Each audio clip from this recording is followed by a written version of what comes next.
நீங்க அந்த அவர் எப்படிப்பட்ட ஆய்வாளருங்கிறத காவல்துறை அதிகாரின்னு உங்களுக்கு தெரியுது. 2 நாள்ல அவருக்கு உடனே பிடி ஆணை வருது. அப்படின்னா என்ன அர்த்தம்? அவர் இதே வேலையா தெரியுறாரு. அப்ப அந்த வேலை எப்படி நீங்க எப்படி வீட்டுக்குள்ள போய் அவர் நீங்க கிழிச்சதுன்னா அது கிழிச்சது குற்றமே கிடையாது. நீங்க ஒட்டிட்டு போயிட்டீங்க. ஒட்டினது வலசரவாக்கம் காவலர்கள். நீங்க நீலாங்கரையில் இருக்கிறீங்க. உங்களுக்கு தேவையே இல்லையே நீங்க வந்ததை. அப்ப என் வீட்டு அந்த கதவுலயே அது இருக்கணுமா என்ன? அப்படி இருக்கா? நீங்க ஒட்டிட்டீங்க, படிச்சுட்டாங்க, நான் அங்கே இருக்கிறவங்க எனக்கு தகவல் கொடுத்துட்டாங்க, அந்த ஒட்டிட்டாங்க, சரின்னு. அதுக்கப்புறம் இது என் வீட்டில் இருக்கணும், எதுக்கு இருக்கணும்? இரண்டு விதமாக பிரிச்சுக்கலாங்கன்னா, காவல்துறையினுடைய நடவடிக்கை அண்ணன் சீமான் அவர்களை பொறுத்தவரை அந்த வீட்டில் ஒட்டினது, அந்த அந்த சம்மன்ஸ் ஒட்டினது, அதெல்லாம் நடந்து கொண்ட விதம் ஏற்புடையது அல்ல. ஏன்னா ஒரு புகார் வந்திருக்கு, காவல்துறை விசாரிக்கணும். புகார் வந்திருக்கு, சீமான் அவர்கள் ஒத்துழைக்கணும். அது எந்த மாற்று கருத்து இல்லைங்கண்ணா. புகார் வந்திருக்கு, விசாரித்த பிறகு சார்ஜ் ஷீட் போடணும். அதெல்லாம் காவல்துறைக்கு முழு அதிகாரம் இருக்கு. ஆனா நான் ஒரு சம்மனை ஒட்டினேன், சம்மனை யாரோ ஒருத்தர் கிழிச்சாங்க, அதனால அவரை நான் தூக்கிட்டு போனேன், அவரை போலீஸ் ஸ்டேஷன்ல போய் அவங்க என்னை அடிச்சாங்கன்னு போலீஸ் நானே கம்ப்ளைண்ட் கொடுத்தேன். எனக்கு அது ஏதோ ஒரு இடத்துல தமிழகத்தினுடைய காவல்துறை தன்னுடைய அதிகாரத்தை தவறாக பயன்படுத்துகின்றார்களோ என்கின்ற ஐயம் எனக்கு ஏற்பட்டுச்சு. ஏன்னா சம்மனை பொறுத்த வரைக்கும் எக்ஸ்பிளைன் பண்றாங்க. ஏன்னா பல பேர் பல கருத்துக்கள் சொல்றாங்க. சம்மன்கிறது என்ன அப்படின்னா, ஒரு காவல்துறை அதிகாரியோ ஒரு கோர்ட்டோ யாராவது நான் விசாரிக்கணும், அவங்கள்ட்ட ஒரு இன்ஃபர்மேஷன் இருக்கு, நான் கேதர் பண்ணணும் அப்படின்னா சம்மன் பண்ணி வர சொல்லுவாங்க. நீங்கள் நானும் தொடர்ச்சியா அந்த சம்மனுக்கு போகல, முதல் சம்மன் கொடுப்பாங்க போகல, 2வது சம்மன் கொடுப்பாங்க போகலைன்னா அது கோர்ட் மூலமாக வாரண்டா மாறும், அது பிடி வாரண்டாக மாறும். அப்ப கண்டிப்பா போடணும். இன்னைக்கு சம்மன்ஸ் எப்படி ஆகி போச்சுனாங்கன்னா, எந்த விதத்திலும் அனுப்பலாம், இமெயில் அனுப்பலாம், வாட்ஸ்அப்ல அனுப்பலாம். சீமான் அவர்களை போன்ற அரசியல் தலைவர்கள் எங்க இருந்தாலும் அந்த லோக்கல் கான்ஸ்டபிள் மூலமா மேடைக்கு சர்வ் பண்ணலாம். அவர் கிருஷ்ணகிரி தர்மபுரி பக்கத்தில் இருக்காருன்னா அங்க போய் சர்வ் பண்ணலாம். ஸோ வீட்டு வாசல்ல சர்வ் பண்றது எனக்கு புரியலீங்கன்னா, வீட்டுக்குள்ள போய் சீமான் அவர்கள் மனைவி கையில அந்த சம்மனை கொடுக்கலாம். அதான் முறை. வீட்டுக்குள்ள யார் இருக்காங்க அவங்க கையில சம்மனை கொடுத்து கையெழுத்து வாங்கி போட்டோ எடுத்துட்டு போவாங்க. நான் சம்மன் கொடுத்துட்டேன், நான் சம்மன் கொடுத்த பிறகு தப்பிச்சுட்டு போறாங்க அப்படின்னா அது வாரண்டா மாறும். இதுல எனக்கு ஆச்சரியம் என்னன்னா, கேட்ல ஒட்டுறது. கேட்ல யார்ட்ட ஒட்டுவாங்க? ப்ரொக்ளைம்டு அஃபெண்டர் மேலதான் கேட்ல ஒட்டுவாங்க. அதாவது தேடப்படக்கூடிய குற்றவாளி கேட்ல ஒட்டுவாங்க. நான் பார்த்திருக்கேன். கோர்ட் ஒருத்தர் குற்றவாளின்னு சொல்லி எஸ்கேப் ஆயிட்டாங்க, அவங்கள வீட்டு வாசல்ல ஒட்டுவாங்க. P1 சொல்லுவாங்க, ப்ரொக்ளைம்டு அஃபெண்டர். ஒரு சீமான் அவர்களுக்கு வீட்டு வாசல்ல ஒட்ட வேண்டிய அவசியம் இல்லை என்பது என்னுடைய கருத்து. சரி, ஒட்டியாச்சு, அதை கிழிச்சிட்டாங்க.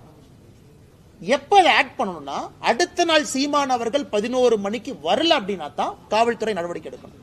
ஏன்னா நான் வீட்டுக்கு வந்தேன், நான் சம்மன் ஒட்டிட்டேன், காலைல 11 மணிக்கு வரணும்னு நான் சொல்லியிருக்கேன், நீ சம்மனை கிழிச்ச என்னமோ பண்ணிட்ட, அப்ப கிழிச்ச ஆளுக்கு தெரியும் 11 மணின்னு.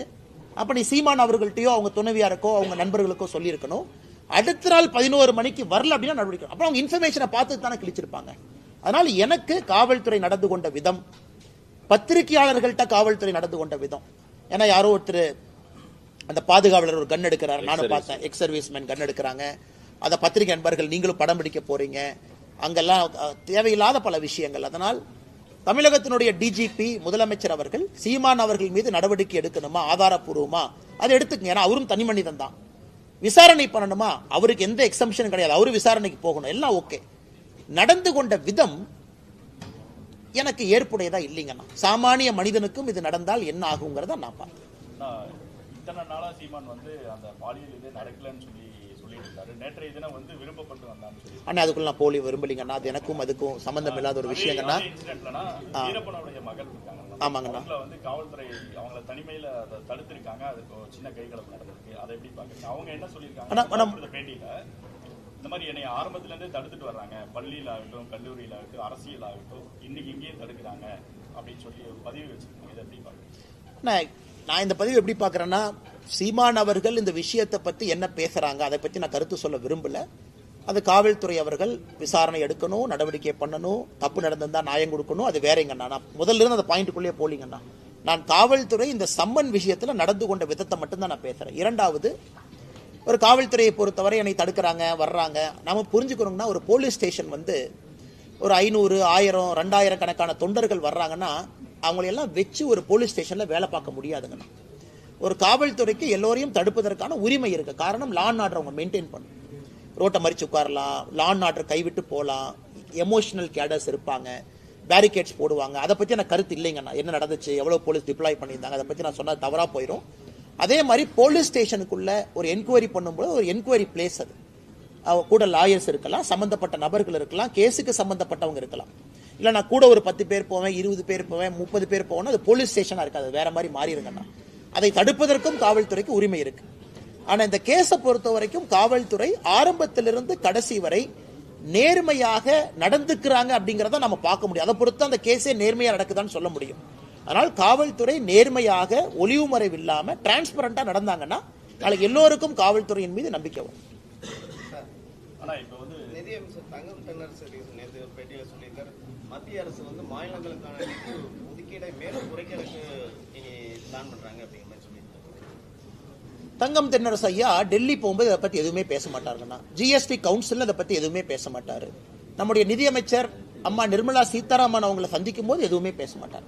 ஆனா சென்னைக்குள்ள வந்து பத்திரிகையாளரை சந்திச்சு அதை பேசுவார். அப்படி குறைக்கிறதுக்கு முயற்சி எடுக்கிறோம்னா எதுல குறைக்கிறதுக்கு முயற்சி எடுக்கிறோங்கன்னா, இன்று நம்முடைய கடிதம் முதலமைச்சருக்கு எழுதிய கடிதத்தில் குறிப்பிட்டிருக்கோம். ஐயா 10 ஆண்டு காலம் யூபிஏ காலகட்டத்தில், 10 ஆண்டு காலம் என்டிஏ காலகட்டத்தில் தமிழகத்திற்கு கொடுக்க வேண்டிய நிதி 5 மடங்கு அதிகமாக வந்திருக்கு. டெவல்யூஷன் கிராண்ட் ஹெட்ல மட்டும் 5 டைம்ஸ் மோர் கொடுத்திருக்கோம். அப்படி இருக்கும் பொழுது எந்த ஆதாரத்தின் அடிப்படையில் தமிழகத்திற்கு நிதி கம்மியா வருதுன்னு சொல்றீங்கிற நம்ம கோடிட்டு காட்டியிருக்கோம் எல்லாமே.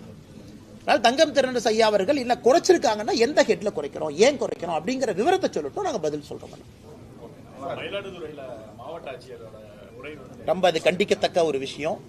ஏன்னா ஒரு கிரிமினல் சட்டத்தில் பார்த்தீங்கன்னா நம்ம ஒரு ஐபிசி பீனல் கோட் இன்னைக்கு பிஎன்எஸ் ஒரு கிரைமை வந்து 3 ஏஜா பிரிப்பாங்க. 8 வயசு, 8ல இருந்து 12 வயசு, 12ல இருந்து 18, 16 அது மாறுதுங்க டிபெண்டிங் ஆன் த ரேட். 8 வயசுக்கு கீழே இருக்கக்கூடிய ஒரு குழந்தை எந்த தவறு செய்தாலும் அது தவறு கிடையாதுங்கிற அர்த்தம். ஏன்னா மென்ஸ்ரியா, லாட்டின்ல மென்ஸ்ரியான்னு ஒரு வார்த்தையை பயன்படுத்துறாங்க. அப்பனா அந்த குழந்தைக்கு மனசளவுல சைக்காலஜிக்கல் அளவுல தப்பு செய்யணும் அப்படிங்கிற எண்ணம் அந்த குழந்தைக்கு உருவாகிறத 8 வயசை தாண்டி. 8 வயசு கீழே அவங்க குழந்தை. அதனாலதான் நம்முடைய பீனல் கோட்ல கிரிமினல் சட்டத்துல பாத்தீங்கன்னா below 8 years no offence, no offence. அந்த குழந்தை கத்தி எடுத்து ஒருத்தரை குத்தி கொன்னா கூட அது அஃபென்ஸ் இல்லை, ஏன்னா தெரியாம குத்திட்டாங்க, ஏன்னா மென்ஸ்ரியா டெவலப் ஆகல. இது வந்து ஒரு பேசிக் காமன் சென்ஸ். ஒரு ஐஏஎஸ் படித்துவிட்டு ஒரு மாவட்டத்தினுடைய ஆட்சியராக இருக்கக்கூடிய அதிகாரி ஒரு 3.5 வயசு இருக்கக்கூடிய குழந்தை பாலியல் வன்கொடுமையில் அந்த குழந்தை மாட்டியிருக்காங்க. அந்த குழந்தை மாட்டினதுக்கு காரணம் அந்த குழந்தையினுடைய நடவடிக்கை சரியில்லை, அந்த குழந்தை அவங்களை இன்சல்ட் பண்ணாங்க, அதனாலதான் அந்த குழந்தையின் மீது பாலியல் வன்கொடுமை நடத்தப்பட்டதுன்னு சொன்னதை வன்மையா கண்டிக்கிறோம். அதே நேரத்தில் மாநில அரசை நான் பாராட்டுறேன். காரணம் உடனடியாக அந்த மாவட்டத்தினுடைய ஆட்சியரை மாத்தினாங்க. அது ரொம்ப முக்கியம். ஏன்னா மெசேஜ் கொடுக்கணும். ஒரு மாநிலத்தினுடைய அரசு இது போன்ற அதிகாரிகள் தவறு செய்யும் பொழுது உடனடியா மெசேஜ் பப்ளிக் கொடுக்கணும். நேத்து மாநில அரசு உடனடியா அந்த ஆட்சியரை மாத்தி இன்னொரு ஆட்சியரை போட்டிருக்காங்க.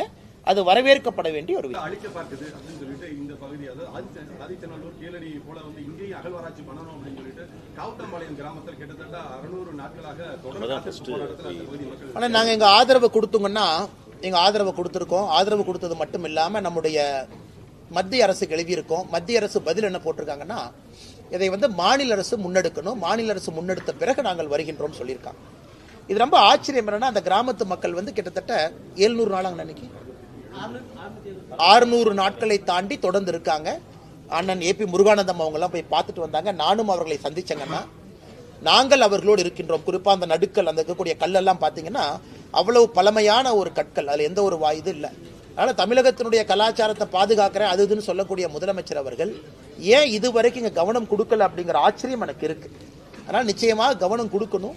ஒரு மக்களை 600 நாட்களுக்கு முன்பு ஒரு அரசு உதாசீனப்படுத்துறாங்கன்னா அந்த அரசுக்கு உண்மையாலும் மக்களின் மீது ஒரு மரியாதை இருக்கா அப்படிங்கிற கேள்விதான் நமக்கு எழுதுங்க.